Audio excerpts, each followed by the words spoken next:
र Friday update बारेमा राम्ररी एक्सप्लेन गर्न, स्टुडेन्ट एक्सपिरियन्स एक्सप्लेन गर्न I will call Ananya and निनम्मा।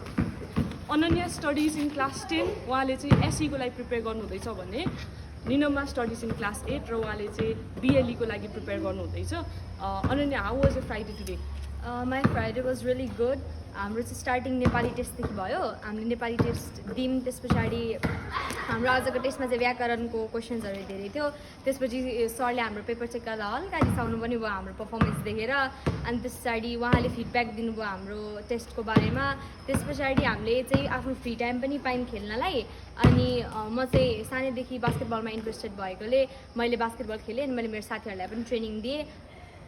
High everyone, मेरो सुरुमा म्याथको टेस्ट भयो अनि म्याथको क्वेसन इजी नै थियो, मैले राम्ररी गरेँ। अनि म्यामलाई पेपर बुझाएपछि हाम्रो पनि एकछिन ब्रेक भयो अनि दिदीले बास्केटबल सिकाउँदाखेरि चाहिँ मलाई बास्केटबलभन्दा ब्याडमिन्टन इन्ट्रेस्ट लाग्यो। द्याट्स वाइ मैले ब्याडमिन्टन प्ले गरेँ।